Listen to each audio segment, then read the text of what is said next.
Oke, masih tetap semangat. Saudara-saudara, dimanapun saudara berada, insya Allah kita akan melanjutkan pembahasan tentang sumber hukum pidana Islam atau sumber hukum fikih jinayah. Sumber hukum pidana Islam ini sama dengan sumber hukum Islam yang lainnya. Hal ini berdasarkan hadis Rasulullah SAW ketika beliau mengutus Muaz bin Jabal sebagai gubernur Yaman. Ketika itu terjadilah dialog antara Nabi Muhammad SAW dengan Muaz. Nabi berkata, "Wahai Muaz, dengan apa engkau akan melaksanakan hukum?" Kata Nabi. Kemudian Muaz menjawab, "Dengan kitabullah atau Al-Quran." Kemudian Nabi bertanya kembali, "Kalau engkau tidak menemukannya di dalam Al-Quran?"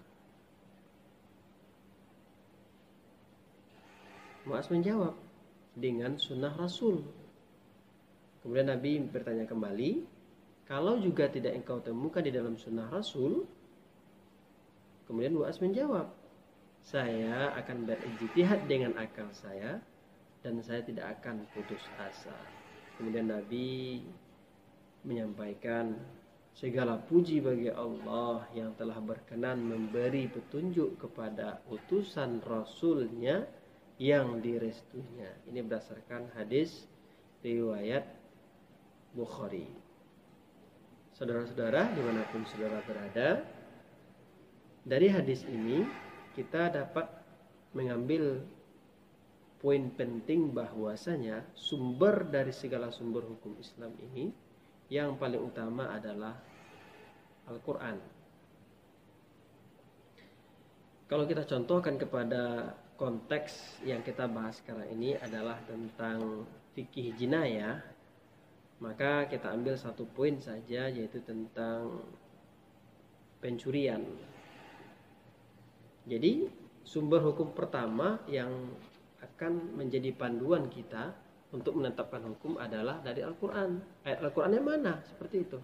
Maka untuk dalilnya bisa kita lihat dalam Al-Quran surah Al-Maidah, surah yang kelima, ayat 38. A'udzu billahi minasy syaithanir rajim. Was-sariqu was-sariqatu faqta'u aydiyahuma jazaa'an bima kasaba nakalan minallah. Wallahu azizun hakim. Yang artinya,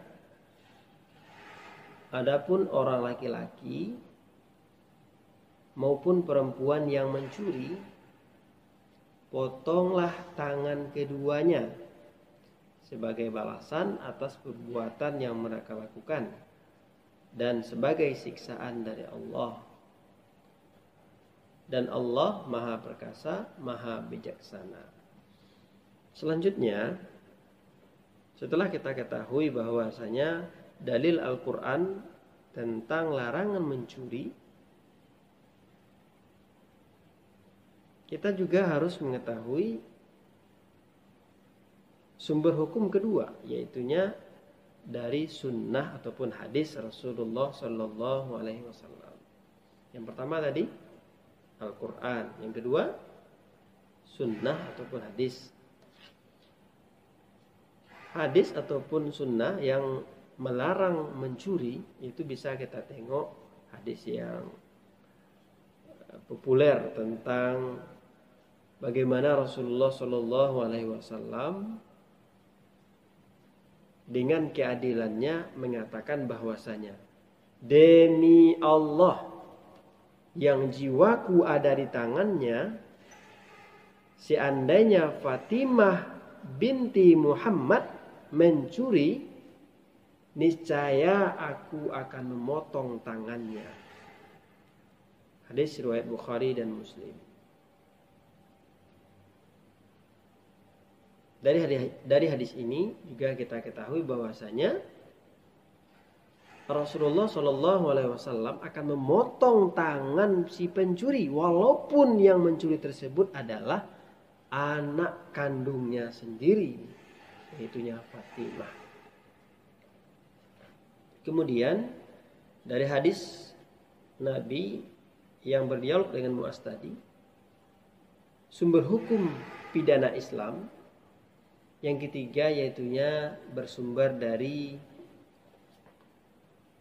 ijtihad atau ra'yu. Penerapan ijtihad dalam hukum pidana Islam ini bisa kita tengok ketika Umar bin Khattab tidak memotong tangan pencuri. Ini perlu digarisbawahi dulu ya.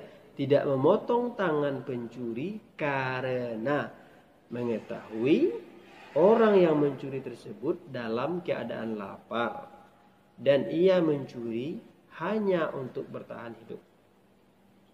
Ingat ya, bukan berarti mencuri ini boleh, tetapi ingat, yang perlu kita garis bawahi adalah Umar bin Khattab tidak memberlakukan hukum potong tangan bagi seorang pencuri yang mencuri karena lapar dan juga yang dicurinya hanya untuk bertahan hidup.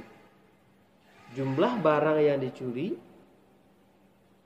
tidak banyak sehingga tidak tercapai delik hukumnya. Di samping itu, orang kaya yang dicuri tidak menyadari bahwa ia telah menimbun harta di tengah masyarakat yang sedang kelaparan. Oleh karena itu, Umar bin Khattab menetapkan takzir atas pencuri tersebut.